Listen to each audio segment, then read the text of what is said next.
Hello दोस्तों, स्वागत आपका हमारे यूट्यूब चैनल डीजी शिक्षक में।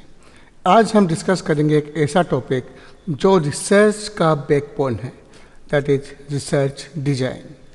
रिसर्च क्या होता है, रिसर्च का मीनिंग क्या है, नीड क्या है, इसके टाइप्स क्या है और क्या कैरेक्टरिस्टिक्स है, आज हम इस लेक्चर में देखेंगे। लेक्चर नंबर 6 है। इसकी ऑलरेडी लेक्चर 5 तक की जो सीरीज़ है हम आपके इस चैनल पे हम अपलोड कर चुके हैं, हमारे इस चैनल पे, तो प्लेलिस्ट में से आप उसको देख सकते हैं। तो अपन डिस्कस करते हैं क्या होता है। जैसे कि आपने सुना होगा कि घर बनाना है तो सबसे पहले नक्शा बनता है, सबसे पहले उसका नक्शा तैयार किया जाता है। वैसे ही अगर आपको रिसर्च करनी है तो पहले उसकी डिज़ाइन तैयार करनी होगी कि आपको क्या करना है, कैसे करना है, कब करना है, कैसे डेटा कलेक्ट करना है। All the everything's you should be collect. ये सब कुछ करने के लिए आपका जो मेन काम करता है वो है आपका रिसर्च डिजाइन। तो डीजी शिक्षक यूट्यूब चैनल के साथ में हम देखेंगे आगे की ओर क्या होता है आपका रिसर्च डिजाइन। और आपसे मेरा रिक्वेस्ट है कि आप हमारे यूट्यूब चैनल को सब्सक्राइब कीजिए, press the bell icon. And हमारे व्हाट्सएप चैनल से भी आप जुड़ सकते हैं, टेलीग्राम पे भी हैं, फेसबुक, इंस्टाग्राम, हर जगह आप जुड़ सकते हैं, ताकि डेली टू डेली और नॉट ओनली रिसर्च और भी बहुत सारे टेक्नोलॉजी रिलेटेड वीडियोस मैं शेयर करता हूं, तो आप उनसे देख सकें। तो चलिए डिस्कस करते हैं आज का टॉपिक। तो सबसे पहले अपन देखते हैं रिसर्च डिजाइन है क्या। सिंपली अपन बोले तो रिसर्च डिजाइन एक प्लान है। It is A plan that use for provided कि एक समरी है। एक तरीके से अपन में एक आसान शब्दों में बोलूँ तो रिसर्च एक डिज़ाइन है जो एक प्लान बताता है कि डेटा को कैसे कलेक्ट करना है। सबसे पहले आपका डेटा कैसे कलेक्ट होगा, उसको एनालाइज कैसे किया जाएगा, एनालाइज कैसे होगा, उसके साथ ही उसमें वैलिड रिजल्ट्स कैसे निकलेंगे। कि एक प्लान है ये एक तरीके से। It is a pre plan that how to we perform a particular research. It is a blueprint. जैसे एक ट्रेवलर है, वो बिना किसी भी गूगल मैप के निकल जाए तो उसको पहुंचने में बहुत ज़्यादा दिक्कत होगी। बिना गूगल मैप के या बिना लोकेशन के, बिना मैप के वो चली जाए तो वो कहाँ जाए, कैसे जाए, उसको पता नहीं है। वैसे रिसर्च में रिसर्चर गुम हो जाता है, तो रिसर्चर को यह पता होना चाहिए कि उसको क्या करना है। तो it is provide structure to collect, analyse and interpret data. Data को कैसे परफॉर्म करना है ये आपको बताएगा। ये आपको इंश्योर करेगा कि आप वैलिड रिजल्ट निकाल रहे हैं ना। आपने जो डेटा सेट है, डेटा सेट अपन यूज़ में लेंगे, आगे पढ़ेंगे क्या होता है। तो डेटा सेट आप जब कलेक्ट करते हो, उस डेटा के ऊपर आपका वैलिड रिजल्ट आ रहा है कि नहीं आ रहा है, ये चीज़ चेक करने के लिए अपन रिसर्च डिज़ाइन का यूज़ करते हैं। सेकेंड देखते हैं why we need to for research design, क्यों ज़रूरत पड़ी। देखिए अब बात करते हैं इसके बारे में क्यों जरूरत पड़ती। तो 4 सिंपल रीज़न है आपके पास। पहला, प्रोवाइड क्लियर डायरेक्शन। आपको पता होना चाहिए कि आप कौन से स्टेप पे क्या करना है।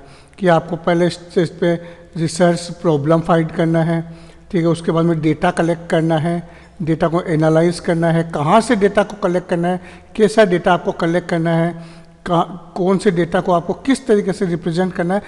ऑल द थिंग्स ये आपको क्लियर करेगा। Avoid confusion and wastage of resources. आपके जो टाइम, पैसा और रिसोर्सेज हैं उनको ये बचाएगा। क्योंकि जब आप रिसर्च डिजाइन आपका अच्छा होगा, आपको क्लियर होगा कि मेरे को क्या करना है, देन ऑटोमेटिकली आप उस वे के अंदर काम करेंगे, उस तरीके से काम करेंगे, तो आपका जो टाइम वगैरह है वो आपका वेस्ट नहीं जाएगा। एंड देन रहेगा एंश्योर एक्यूरेसी एंड रिलायबिलिटी। आपका जो रिजल्ट है वो रिलायबल होगा, वैलिड होगा, अगर आपने सही से काम किया है तो। The last and not least, सबसे इम्पोर्टेंट, ऑब्जेक्टिव। जब भी मैं रिसर्च की बात करना चाहूँगा तो ऑब्जेक्टिव बहुत ज़्यादा इंपॉर्टेंट काम करता है। जब मैं भी पीएचडी कर रहा हूँ तो सबसे पहले मुझसे भी यही पूछा गया मैं सुपरवाइजर के थ्रू कि आपका ऑब्जेक्टिव क्या है, व्हाट इज़ योर ऑब्जेक्टिव। तो ऑब्जेक्टिव ये डिफाइन करता है कि आपका गोल क्या है, आपका एम क्या है। उस एम तक पहुंचने के लिए बहुत ज़्यादा इजी रहता है रिसर्च डिजाइन।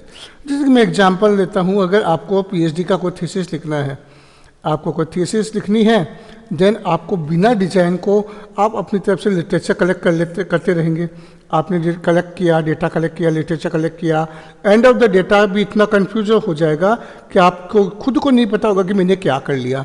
डेटा इतना सारा है कि उस डेटा में से क्या एनालाइज करूं, तो टाइम और एनर्जी दोनों वेस्ट हो जाते हैं। तो आपको ये चीज़ें अवॉइड करनी है, अच्छे से रिसर्च करनी है। Next is the characteristics of a good research design. एक अच्छा रिसर्च डिजाइन कैसा होता है? The first is clear objective. Purpose बिल्कुल क्लियर हो कि भाई आपको करना क्या है। जैसे आपको साइबर सिक्योरिटी के अंदर काम करना है, जैसे मैं कंप्यूटर साइंस का स्टूडेंट हूँ तो कंप्यूटर साइंस की बात करना चाहूँगा, तो साइबर सिक्योरिटी में काम करना है, साइबर क्राइम में काम करना है, एआई के ऊपर काम करना है, आईओटी पे काम करना है, या डेटा साइंस पे काम करना है। आपका क्लियर विजन होना चाहिए। आप अपने डेटा कलेक्ट के लिए साइबर सिक्योरिटी का आप काम कर रहे हो डेटा साइंस के ऊपर, तो वो कैसे रिसर्च अच्छा होगा? तो ये आपका क्लियर ऑब्जेक्टिव तभी होगा जब आपकी रिसर्च डिजाइन अच्छी हो। Next is flexibility. फ्लेक्सिबिलिटी, थोड़ा सा ऐसे रिसर्च करो कि ऐसा रिसर्च डिजाइन बनाओ कि जिसमें आपका कुछ एडजस्टमेंट हो सके। एडजस्टमेंट क्यों हो सकते हैं? अब आप कहोगे सर जब आप बोल रहे हो कि रिसर्च चेंज नहीं हो सकती, रिसर्च में दिक्कत नहीं हो जाए, देखिए ट्रेंड्स होते हैं, टेक्नोलॉजीज होती हैं, वो चेंज होते रहते हैं। जैसे आज एआई है, एआई के और भी वर्जन आ गए, GPT-4 आया था, GPT-5 आ गया। तो इस तरीके से अलग अलग ट्रेंड्स आते रहते हैं, तो रिसर्च के अंदर चेंजेस आते रहते हैं, तो उस चेंजेस के लिए हमें रेडी रहना चाहिए। That is the flexibility. Next है रिलायबल एंड वैलिड। जो रिजल्ट आता है वो रिपीटेबल हो, मतलब आज जो चेक किया है वो कल भी वही आना चाहिए। आज आप कुछ बोलते हो कि भाई ए का और बी का रिजल्ट है वो आपका XYZ आ रहा है, तो वो XYZ ही कल आना चाहिए, ऐसा ना हो कल ABC आ रहा हो। तो यही रिजल्ट आपको रिलायबल एंड वैलिडिटी बताता है। नेक्स्ट प्रैक्टिकल इथिकल हो। रिसर्च करना पॉसिबल तभी है जब कोई रूल्स को ना तोड़ना पड़े। आपके जो रूल्स हैं, रूल्स के अकॉर्डिंग आप काम करेंगे। Be practical and ethical. आपको डेटा कलेक्ट कर रहे हो तो डेटा आपका सिक्योर होना चाहिए, किसी के डेटा को आप कहीं तक गलत जगह ना पहुंच जाए, आप उन डेटा का एक्सेस अच्छे से करो, प्रैक्टिकली आप उसको वर्क कीजिए। Next economical. Research pocket friendly हो, ज़्यादा वेस्टेज ना हो। देखिए होता क्या है कि इसके बारे में बात करना चाहूँगा। कई बार क्या होता है, जर्नल्स अपन लिखते हैं, ठीक है, जर्नल्स की कॉस्टिंग अपन लेते हैं, पेपर्स की बात करते हैं तो 35,000 से भी होते हैं, 70,000 भी होते हैं, पर एक्चुअली में मैं बताऊँ आपको पेपर के कोई चार्जिंग नहीं होते हैं। APC चार्जेस बहुत लो होते हैं, आपके पेपर के आर्टिकल प्रोसेसिंग चार्जेस बहुत लो होते हैं, या कई बार तो होते नहीं है। तो अपन को ऐसा करो ना जो फ्रीली अवेलेबल हो, ऐसा करिए कि जो फ्रीली अवेलेबल हो। आप क्यों 70,000 पे आप घुस रहे हो? जब आपको रिसर्च आता है, आपका काम अच्छा है तो थोड़ा टाइम लग सकता है, बट पॉकेट फ्रेंडली तो आप उसको काम कीजिए। तो जैसे एक अच्छी रेसिपी होती है वैसे ही, जैसे एक रेसिपी अच्छी कैसी होगी जब उसमें इंग्रेडिएंट्स आप अच्छे डालोगे, उसमें आप प्रॉपर स्टेप्स को यूज़ में लोगे, बैलेंस टेस्ट करोगे, नमक मिर्ची मसाले जब आप अच्छे डालोगे तभी तो जाके वो एक अच्छी रेसिपी बनेगी।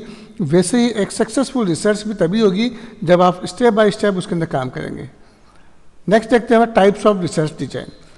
पहला इसमें एक्सप्लोरेटिव, दूसरा डिस्क्रिप्टिव एंड तीसरा है आपका एक्सपेरिमेंटल।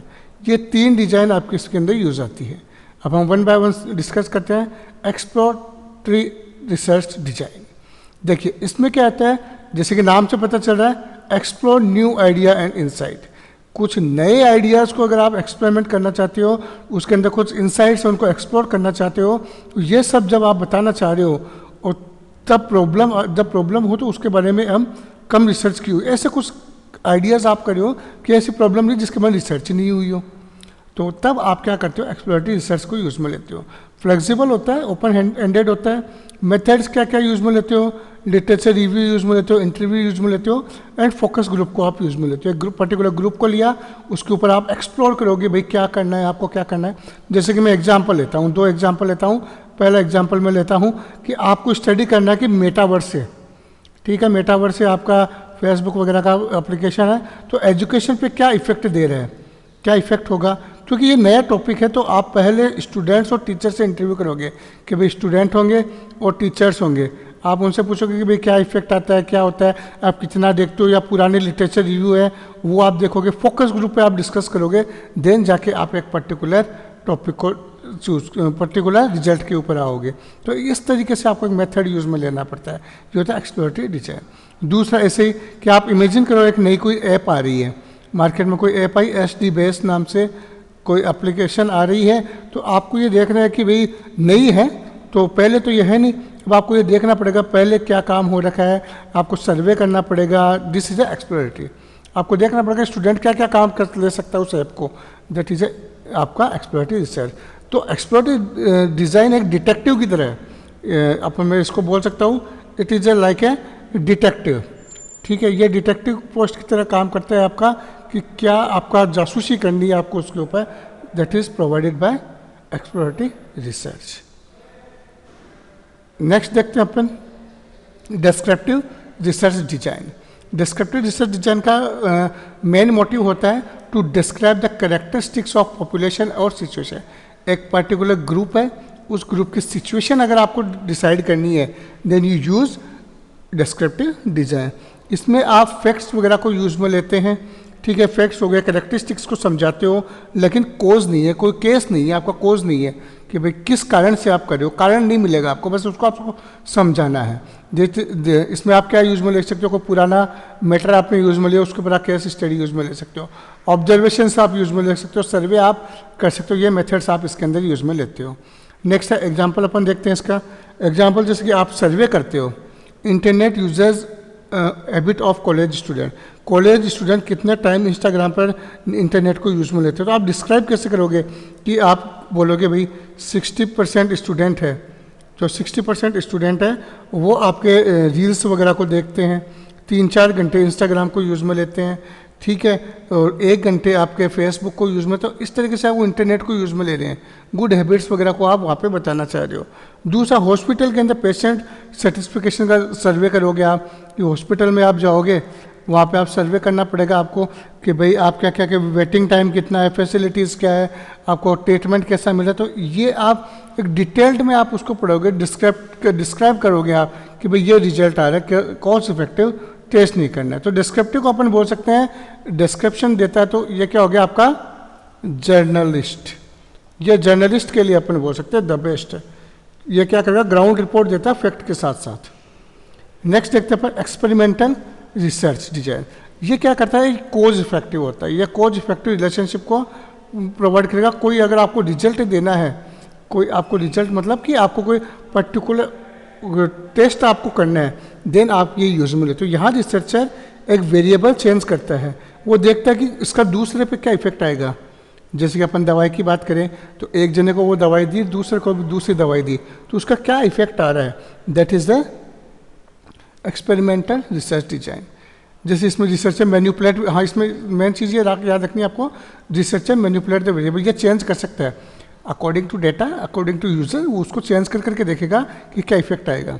ये कंट्रोल करता है एक्सपेरिमेंटल ग्रुप्स को कि अपने अकॉर्डिंग उसके अंदर चेंजेस करेगा।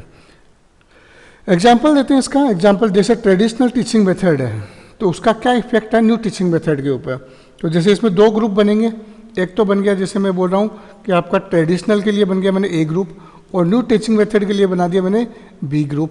तो दोनों ग्रुप को अपन चेक करेंगे कि स्मार्ट क्लासेस जो मेथड है वो बी के अंदर होगा। टेस्ट के बाद में दोनों को मार्क्स कंपेयर किया जाता है कि भाई इसके पढ़ाने के बाद में आपके पास आ रहे हैं 100 मार्क्स, इसको पढ़ाने के बाद में आपके पास आ रहे हैं 90 मार्क्स, तो कौन सी मेथड आपकी बेटर है जो स्टूडेंट्स को समझ में आएगा।